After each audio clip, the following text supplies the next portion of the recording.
Let's talk about AI in medicine. It's performing what looks a lot like miracles, spotting diseases faster and more accurately than we've ever seen before. But here's a thought. What if the very tool we've designed to make us smarter is quietly making us, well, less skilled? Today, we're digging into AI's double-edged diagnosis, unpacking both the incredible promise and the hidden peril. So let's get into it. Okay, so you see this number, 95%. What's that all about? Well, get this. Some AI systems can now spot things like lung cancer on medical scans with up to 95% accuracy. I mean, that's just incredible. It's a life-saving leap forward, right? We're talking about matching and in some cases even surpassing human experts. This, right here, is the promise of AI in its most powerful form. And look, this isn't just about one amazing statistic. We are right in the middle of a genuine revolution, especially in these really high-stakes fields like healthcare. For the pros on the front lines, AI is proving to be an absolute game changer. So how's it helping? Well, for starters, it's making diagnoses way more accurate.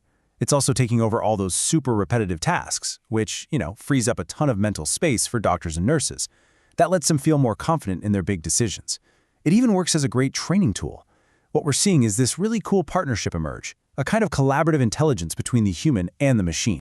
But, and there's always a but, isn't there? This is the tension at the very heart of what we're talking about today. This table just lays out the trade-off perfectly. For every amazing positive impact you see on the left, there's a potential shadow lurking on the right. A confidence boost? That can easily slide into over-reliance. Reduced cognitive load? Awesome, but it could lead to our own skills getting rusty. Yeah, this is where the story gets really complicated. So this brings us to a really critical idea, the automation paradox. And it makes you wonder, right? Are we so focused on all the incredible benefits of AI that we might be kinda sleepwalking into a future where we've forgotten how to think for ourselves? Okay, think about airline pilots for a second. They rely on autopilot for most of the flight, and it's incredibly reliable. But here's the catch. There's a real concern that their actual manual flying skills can degrade over time. That's the paradox. The better the automation gets, the less prepared the human expert might be for that one-in-a-million moment when the system fails and their skills are needed most. That's the autopilot problem in a nutshell. And it's not just happening in the cockpit, it's happening in medicine too. And this flowchart, it shows the chain reaction perfectly. It all starts with just relying on AI. That leads to what you see here, automation bias, which is just a fancy way of saying we start to trust the machine more than our own gut feeling. This naturally breeds complacency and something called cognitive offloading, where we just let the machine do the thinking for us.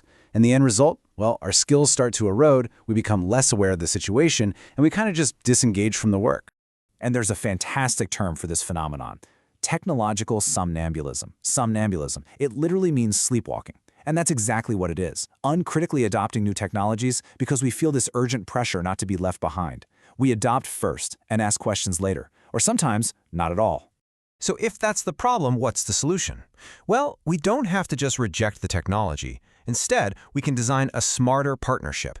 And this is where the human-in-the-loop model comes in. This framework is called Human-in-the-Loop, or HITL for short.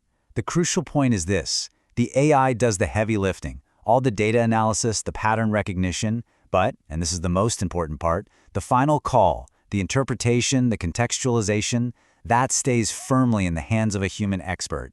It's all about keeping human judgment and accountability right at the center of the process. And this is what it looks like in practice. It's a continuous feedback loop.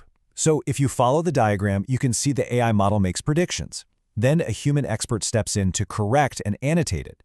This human-verified data is then fed back into the model to retrain it, making it smarter over time. It's a dynamic, symbiotic relationship, not a one-way street. Now, to make this kind of partnership work, we can't just be passive users. We have to develop a whole new way of interacting with technology, a new skill that's all about active, critical engagement. Think about it this way. Are you a passive user or an active thinker?